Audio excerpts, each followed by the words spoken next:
Yeah. Okay.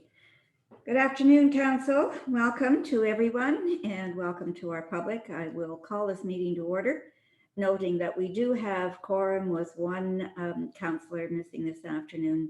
Councillor Bell is not in attendance.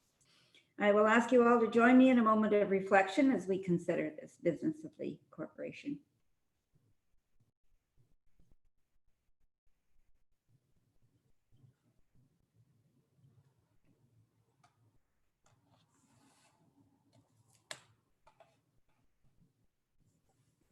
Thank you.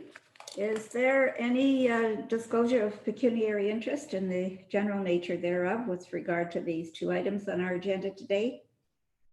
Seeing none, we'll move on to our public planning meeting. And again, I will welcome all those who are listening in to us this afternoon and to Council.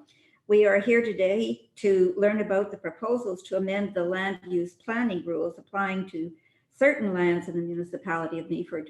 This applies to all of our planning applications and our meetings to discuss these.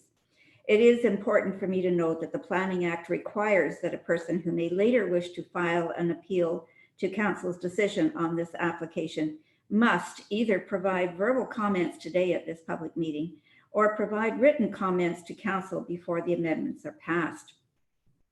The intention of this requirement is that only those people who have taken the time and the care to learn about the proposal and to engage in the planning process may have the opportunity to appeal a decision to the local planning appeal tribunal.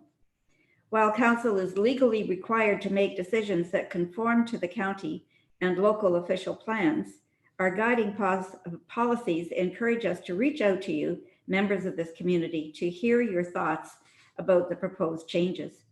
We have a variety of legal tools available to us that we can apply to development to help us ensure that new uses can coexist with existing uses with as minimal an impact as possible.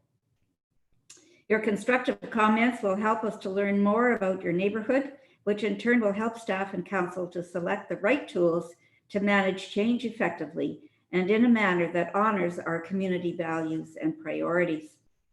Those who have pre-registered for today's meetings will have an opportunity to speak, and you don't have to be solely in support or opposition. It's okay to share your thoughts about those elements that you do and don't like about the proposal and to ask questions as well. While the applicant will have an opportunity to respond to questions and comments at the end of the meeting, in some cases, we may need to have staff carry out research on the matters raised and to provide answers or additional information to you following the meeting. So with that, we will have the opening of the first meeting, which is on 29 Lakeside Avenue. I will now call this first public meeting to order. This is a public meeting of Council to consider a proposed zoning amendment for 29 Lakeside Avenue. This meeting is a mandatory part of the planning process, which has been set out by the Planning Act. And based on the rules in the Act, there must be at least 20 days notice given to residents within 120 meters of the property. Notice was issued May 25th, 2020, giving 21 days notice. So first, I will ask the planner to share a brief description of the application and to provide us with any public and agency comments that have been received to date. Liz, I'll turn it over to you. Great, thank you very much. So I've got my video screen over there and my wording over here. So if I'm not looking directly at the camera, I'm sorry for that. So I will say I have received a few agency comments on this application. So I will speak to those briefly now. The application in general was initially submitted as a minor variance application. And the intention there is to alter the height that applies for an accessory building on the property. As we're not currently holding committee of adjustment meetings, we did make the option available to this applicant to change that over to a zoning amendment application, allowing it to move forward with Council instead of with the committee of adjustment.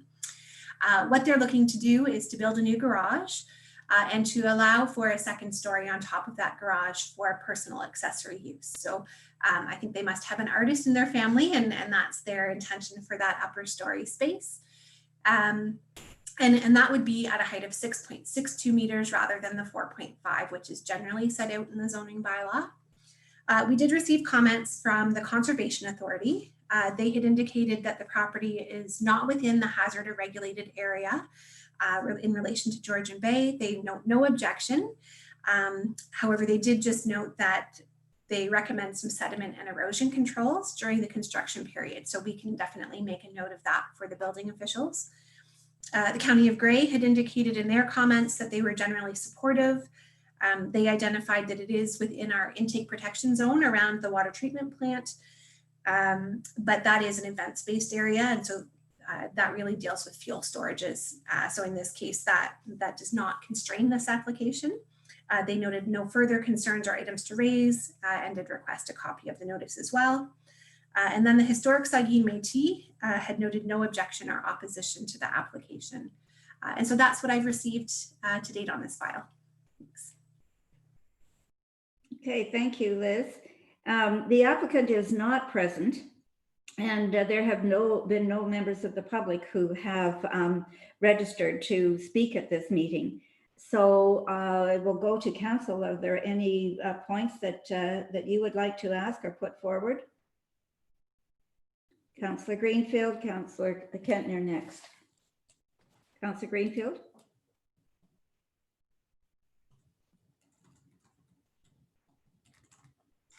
You're currently muted, Councillor Greenfield. You're there you go. Are we good now? Okay, now. No, did it. You're muted. Councillor Greenfield, you're muted. How's that? Good. That good. has to be better. Okay. Yeah, the studio, the second story studio. Is it going to be open to the public at all? Like, is it going to be a gallery sort of, or is it just a working studio basically for one person? Okay, Madam Mayor, if you'd like, I can address that. Yes, please, Liz, over to you. So my understanding is no, that it would be public or not public space. It would be for their own private use. Generally, we don't allow for gallery space in a residential area. However, you know, with the kind of custom workshop provisions of our bylaw, if she were to ever want to invite someone in just to look at the artwork, just as you would at your own residential property, I don't think there's an issue with that on a hobby basis. It's just not intended for public sale of works.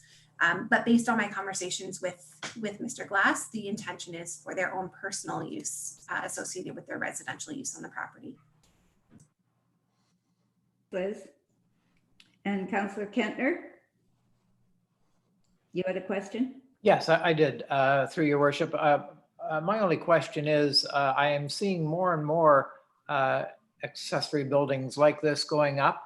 And my question is, how do we know that it is not going to be an Airbnb? Is there a way that we know that it isn't, that it is in fact an art studio, or do we just approve it and find out somewhere down the road that it is an Airbnb? Liz, Okay. over to you. Sure, thank you. So there has been no intention or mention of the idea of using it for an Airbnb. The zoning bylaw actually prohibits any accessory building to be used for short-term accommodations. So the zoning would prohibit that. So if that was something that was to occur and we were to be notified of that through a bylaw complaint, we could address that based on the zoning bylaw. Deputy Mayor. Thank you, Your Worship. So that raises a thought. So should the property be eventually sold, could a new owner then take that second story and make it into a secondary suite, since we're encouraging those these days?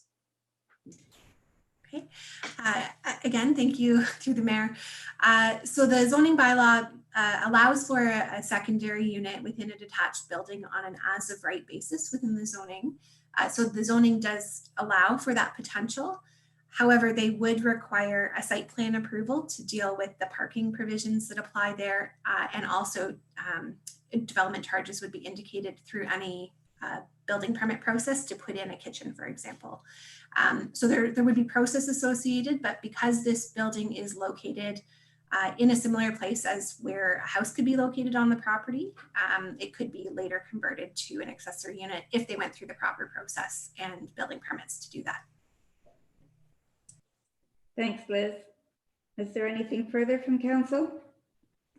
Councillor Greenfield.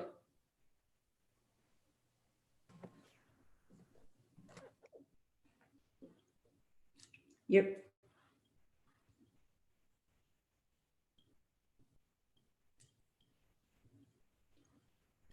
muted, Councillor Greenfield. There you go. Okay, yes, thanks.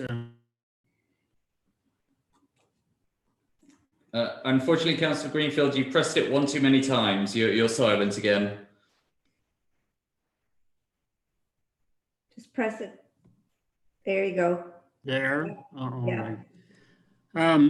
We all know that ours is, once they get started on a project, they can spend literally hours doing their work. I'm just wondering, are there any washroom facilities in this upper story?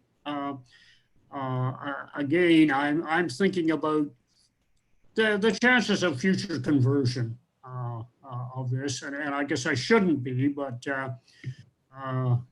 we do have to wonder about these things. Liz? Thank you.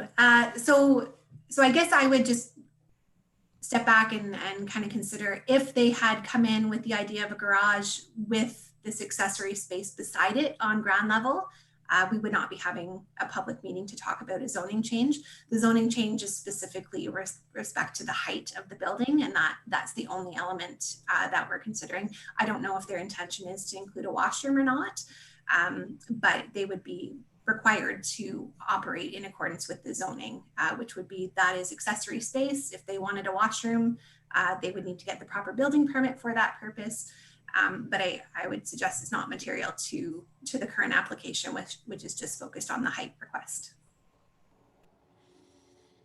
Thank you for that, Liz. No other questions? Okay, so we will then close this meeting with thanks for your comments, Council. It will now be referred back to Development Services staff to follow up on any additional information required from the applicant based on the matters raised today. Once staff are satisfied that they have all the necessary information needed to provide recommendation on the application, a detailed planning report will be brought back to council to assist us in our decision making. This report will evaluate how the proposal does or does not satisfy the provincial, county, and municipal policies that must be considered as part of council's decision. It will also explore the various public and agency comments received regarding the application, noting that those tools which may be applied in order to address concerns raised and to mitigate potential impacts on nearby properties. If you would like to receive a mailed notice of a future decision on this file, please provide your contact information to the clerk by email at msmith@meaford.ca. And with that, we will close this meeting and move on to the opening of the second application. Number 2 is 599450 on Second Concession North, which is commonly known as Coffin Ridge. And I'll now call today's the second public meeting to order. This is a public meeting of council to consider a proposed official plan amendment for 599450 on Second Concession North, being Concession 3, Part Lot 32 in the geographic township of Sydenham. This meeting is a mandatory part of the planning process, which has been set out by the Planning Act. Based on the rules in the Act, there must be at least 20 days notice given to residents within 120 meters of the property. Notice again was issued on May 25th, 2020, giving 21 days notice. So first I will ask the planner to share a brief description of the application and to provide us with any public and agency comments that may have been received to date. Over to you, Liz. Okay. So this application, council may be looking at this one and thinking, wow, deja vu, this looks very familiar. And that's because we have actually heard or received a similar application previously. The application the last time around was for a county and local official plan amendment, as well as a severance in order to split off. At that point in time, I think it was a 10-hectare lot that they were looking at from the winery. They have revised the application and resubmitted with the request for that policy to support a 12.7-hectare lot. The intention being to make sure that there would be an adequate area of land available for a viable orchard to be planted on the property. And that 25 acre kind of planted area really does relate to the similar policies in our specialty agricultural designation that allow for orchard lots at that size. At this point in time, my understanding of the application is that they are looking for now just a local official plan amendment. The county, through their new official plan, set out some policies that allow us to consider severances in the agricultural area that are less than the 100-acre or 40-hectare minimum, where it's explicitly set out that there is the intention for agricultural uses on both the severed and retained parcels, and they have gone through the work to demonstrate that the sizing of the parcel is appropriate and viable for the use that they're proposing. So at this point in time, we're just dealing with that local official plan amendment. I have had some comments from various agencies. The first being we had received comments from the Ministry of Municipal Affairs and Housing through their one window comments the last time around, and they had provided some suggestion regarding additional justification for the amendments. That justification has now been provided through an addendum report that was provided by the applicant. The Conservation Authority, so Grey Sauble Conservation Authority, provided us with a few comments. They had indicated that there was some redefinition of the hazard and environmental protection mapping that's required. They had also noted that they'd like to see some of the significant woodland on site put into some kind of holding provision so that an EIS would be triggered if they later decided to develop in that area. And then they also had indicated there was a recorded bobolink occurrence noted in the area. So I think all of those things are items that can be addressed through the planning tools we have available. And I think in this case, likely through a consent agreement would be the appropriate tool for that. But that's what we had heard back from Grey Sauble. Historic Saugeen Métis had noted no objection or opposition to the applications in their comments. Prior comments from Transportation Services in relation to the initial submission had indicated that we just need to go about confirming that there's the proper entrance permits in place. My understanding is they're looking at using the existing entrances on site, but we can certainly confirm the validity of those permits at the time of the severance as a condition. And then we had received the previous time comments from Christine and Peter Sylvester, who are adjacent property owners to the site. They emailed me today to indicate they would not be available to attend this evening, but that they had asked their prior comments be considered in relation to this file.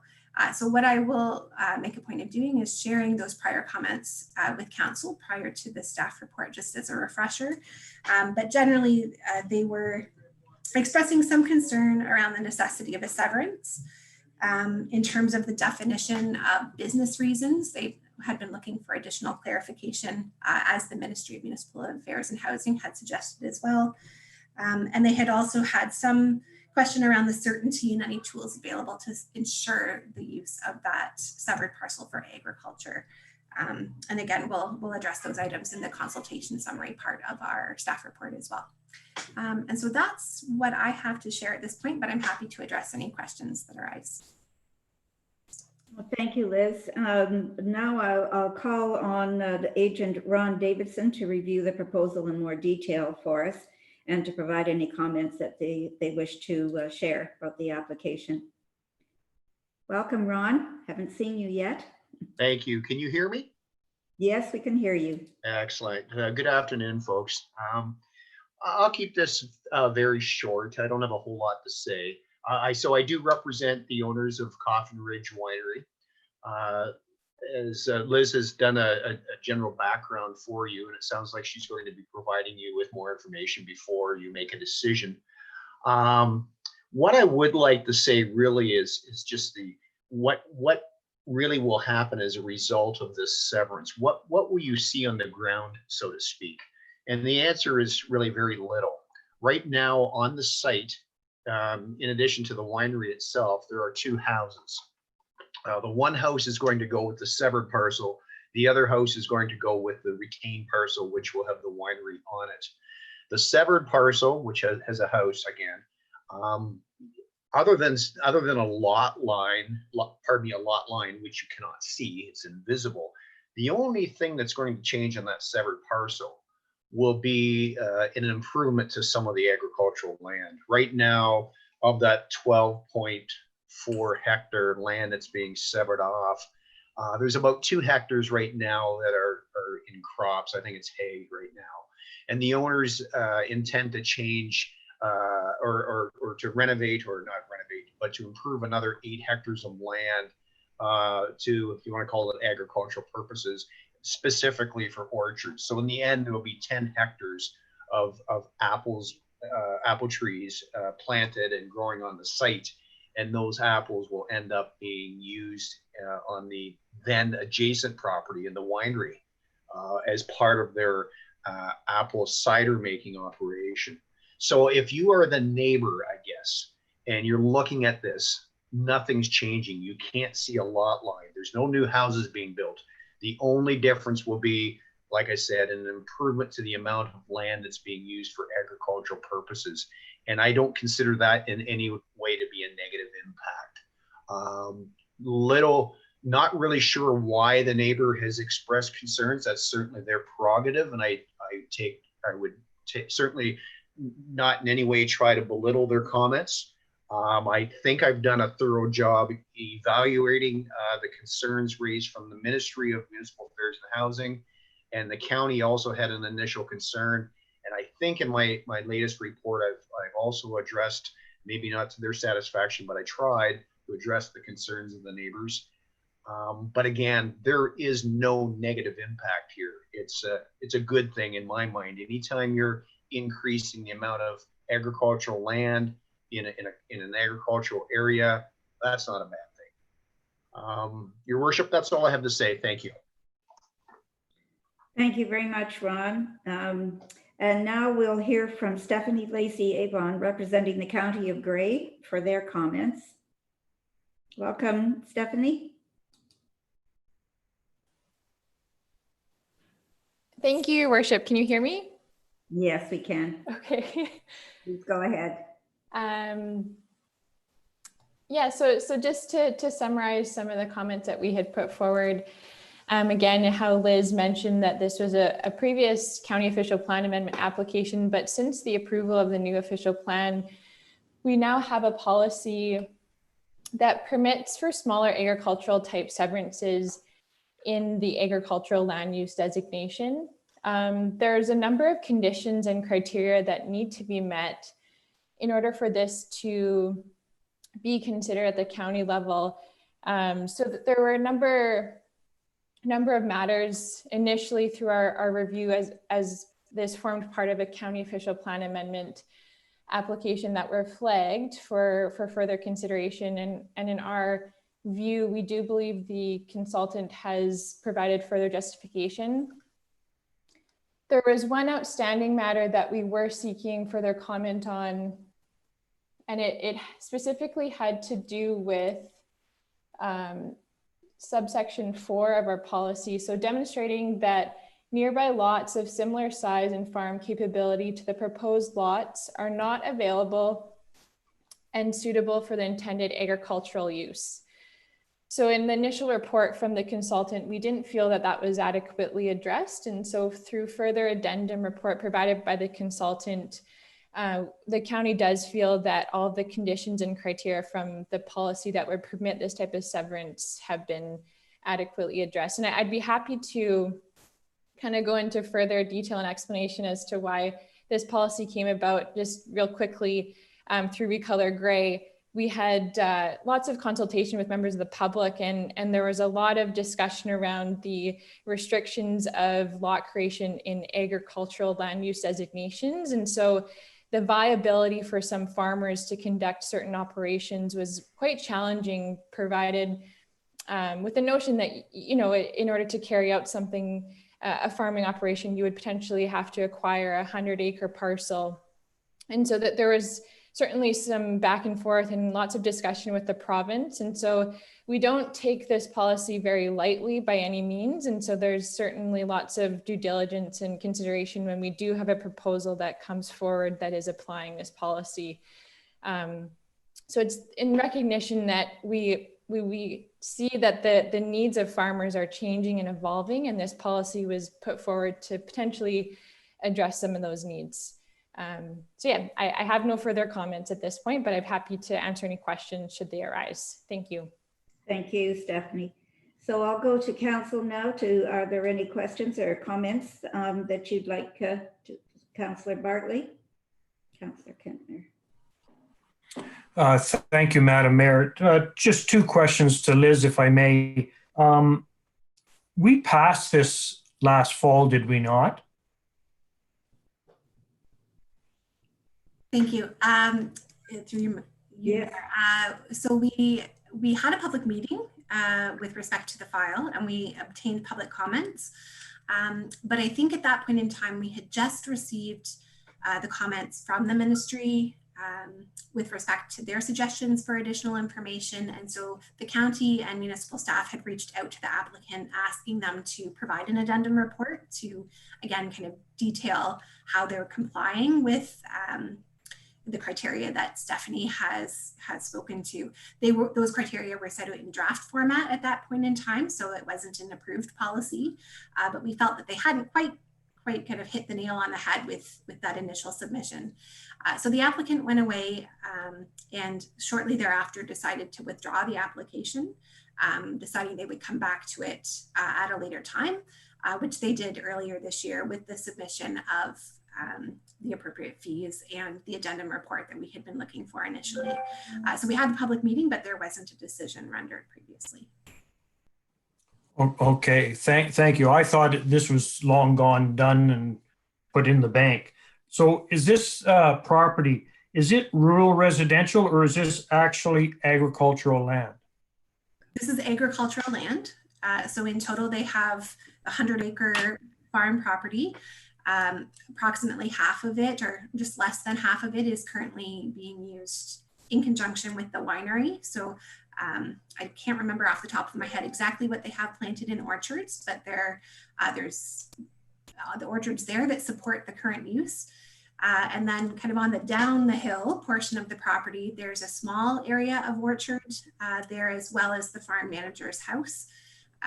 But there, I guess the intention is to expand that orchard operation, and by separating the properties, the intention there is to allow them to do the proper partnerships and financing that's necessary to get that orchard installation in and running on that parcel separately from the winery.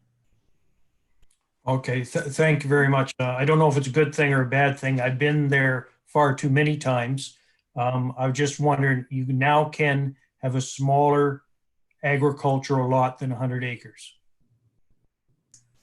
Yes, only in these circumstances where those specific criteria have been met.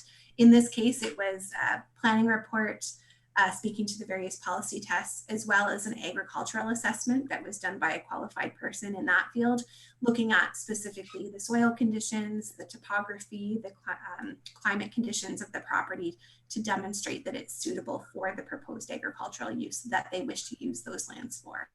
And that there's flexibility for other uses of that same property if they don't decide to go with apples.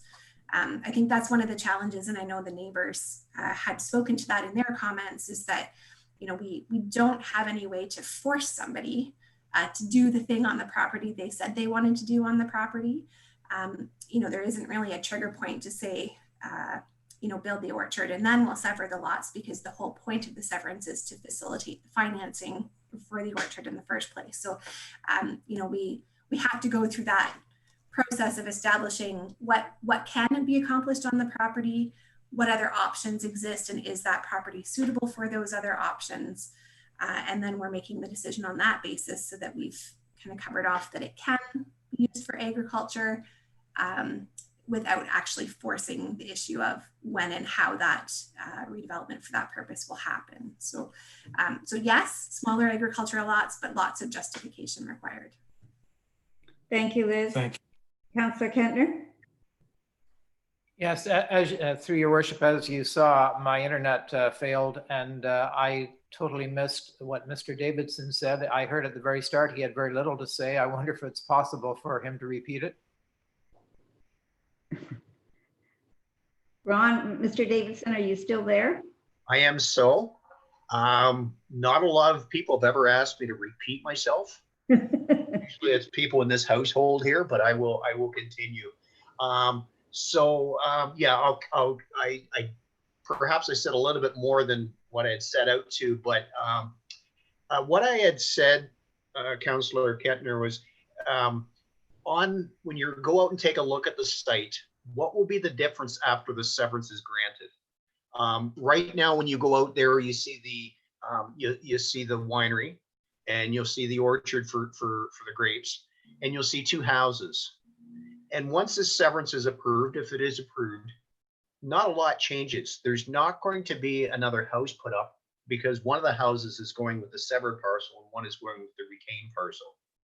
What you will see, you can't see in the imaginary or the invisible lot line, but what you can see will be an improvement in the amount of land that is going to be used for, in this case, well, for farming, but specifically for an orchard. On the severed parcel, which comprises of 12.4 hectares of land, there's going to be 10 hectares that will be used for the growing of a special apple tree. Right now, there are 2 hectares of crop fields, which is hay. So there'll be those 2 hectares that are converted to an orchard, plus another 8 that's right now in what you would probably call scrubland. So that's the difference. So if you are a neighbor, again, and you're concerned with that, well, they could go ahead, I guess, and convert all 10 hectares of land right now to whatever they want for agricultural purposes. But then if you're a neighbor, you're not going to see a new house. You're not going to see new buildings. You're actually not going to see anything different except, again, an improvement in the amount of agricultural land. Thank you. Thank you. Thanks, Councillor Kentner. Anything further from? And we'll go back to you, Mr. Davidson, if you have any further closing comments at this time. I do not. Thank you for asking. Okay, then thank you for your contribution to the questions, Council, and this matter will now be referred back to Development Services staff to follow up on any additional information that is required. Once staff are satisfied that they've all the necessary information needed to provide a recommendation on the application, a detailed planning report will be brought back to Council to assist us in our decision making. The report will evaluate how the proposal does or does not satisfy the provincial, county, and municipal policies that must be considered as part of Council's decision. We'll also explore the various public and agency comments received regarding the application, noting those tools which may be applied in order to address concerns raised and to mitigate potential impacts on nearby properties. Again, if anyone would like to receive a mailed notice of a future decision on this file, please provide your contact information to the clerk by email at msmith@meaford.ca. And with that, draws to a conclusion the agenda for this afternoon. And I will declare the meeting adjourned. Thank you very much, everyone. Bye.